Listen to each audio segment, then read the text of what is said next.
오늘 말씀에는 간음 중에 붙잡힌 한 여인이 등장합니다. 그리고 이 여인을 예수의 앞으로 데리고 와서 죄의 판결을 내려줄 것을 요청합니다. 갑자기 성전이 법정으로 바뀌었습니다. 유대교의 전통 율법에 따르면 간음을 한 죄인은 신명기 22장 22절, 레위기 20장 10절에 근거하여 죽여야 했고, 에스겔 16장 38절부터 41절, 그리고 23장 45절부터 48절에 따라 돌로 쳐서 죽여야 했습니다. 간음을 행하면 남자와 여자 둘 다 처벌하라고 기록되어 있으나 어째서인지 예수의 앞에는 간음하다 붙잡힌 여인 한 사람뿐이었습니다. 남자는 어디로 간 것일까요? 많은 학자들이 이를 두고 예수를 시험하고자 했던 사람들이 남자를 고용하여 간음의 상황을 만들고 여자만 붙잡히게 했을 것이라 추측합니다. 즉, 예수 앞에 벌어진 이 광경이 어떠한 의도를 가지고 철저하게 기획된 한편의 잘 짜여진 연극인 셈입니다.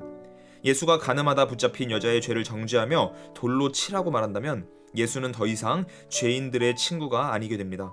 지금까지 자신이 전한 하나님의 사랑에 대해 반대의 행동을 하게 됩니다. 또한 유대인에게 사형 집행권을 주지 않은 로마 당국의 적대감을 나타내는 셈이 됩니다. 그러나 반대로 이 여자를 용서하라고 예수가 말한다면 모세의 율법을 어기는 것이 됩니다. 말 그대로 진퇴양난의 상황입니다. 이런 일촉즉발의 위기 상황에서 예수가 취한 행동은 무엇이었습니까? 6절 말씀에는 예수께서 몸을 굽히사 손가락으로 땅에 쓰시니 라고 기록되어 있습니다. 이런 예수의 행동을 본 사람들은 빨리 답을 내놓으라고 재차 묻습니다. 그러자 예수는 너희 중에 죄 없는 자가 먼저 돌로 치라 하시고 다시 몸을 굽혀 손가락으로 땅에 쓰셨다 라고 성경은 증언합니다. 죄 없는 자가 먼저 돌로 치라는 예수의 말은 신명기 13장 9절부터 11절, 17장 5절부터 7절의 말씀에 근거한 것입니다. 이를 통해 예수 자신이 율법에 얼마나 정통한 사람인지를 잘 보여주고 있습니다. 신명기에서는 죄인의 죄를 입증한 증인이 제일 먼저 죄인을 돌로 치도록 규정하고 있기 때문입니다. 또한 예수는 두 번이나 몸을 굽혀 땅에 무언가를 쓰는 모습을 보입니다. 정확히 예수가 무엇을 땅에 적었는지는 알 수 없습니다. 그러나 예레미야 17장 13절에는 이런 말씀이 있습니다. 이스라엘의 소망이신 여호와여, 무릇 주를 버리는 자는 다 수치를 당할 것이라. 무릇 여호와를 떠나는 자는 흙에 기록이 되오리니 이는 생수의 근원이신 여호와를 버림이니이다.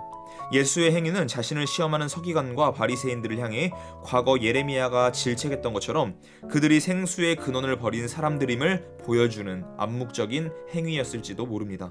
왜냐하면 요한복음 7장의 마지막 부분에 장차 받게 될 성령을 상징하는 생수의 강에 대한 이야기가 나오기 때문입니다. 7장의 마지막 부분에 생수의 강에 대해 언급하고 요한복음 8장의 서두에 땅에 몸을 굽히고 흙에 글을 쓰며 예레미야 17장 13절의 말씀인 여호와를 떠나는 자들은 흙에 기록되리니 그들이 생수의 근원이신 여호와를 버리기 때문이다 라는 말씀을 상기시켜 준 것은 결코 우연이 아닐 것입니다.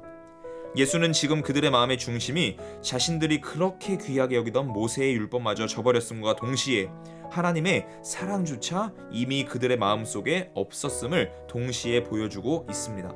이런 행위와 동시에 예수가 한 말은 다음과 같습니다. 너희 중에 죄 없는 자가 먼저 돌로 치라. 여기서 사용된 죄 없는 자라는 용어는 신약 성서에서 오직 이곳에서만 사용되는 단어라고 합니다. 여러분, 죄 없는 사람이 어디 있겠습니까? 예수의 이 말을 들은 사람들도 사실 알고 보면 율법에서 명시한 크고 작은 죄들을 다 범하면서 살아왔음은 분명합니다. 그러나 하나님께서 그들의 죄를 가려서 보이지 않게 덮어주시고 용서해 주신 것 뿐입니다. 그러나 그 자리에 있던 사람들은 그 사실을 망각하며 살았습니다. 오늘 우리는 이 사실을 반드시 기억하면 좋겠습니다.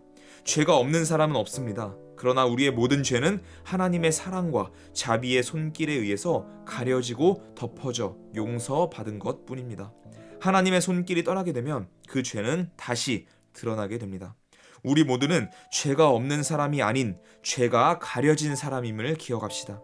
그리고 예수가 여인을 향해 정죄하지 않았던 것처럼 서로를 사랑으로 품어줍시다.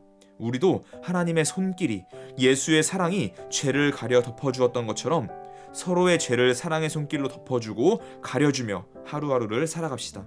시편 32편 1절에는 이런 말씀이 기록되어 있습니다. 허물의 사함을 받고 자신의 죄가 가려진 자는 복이 있도다.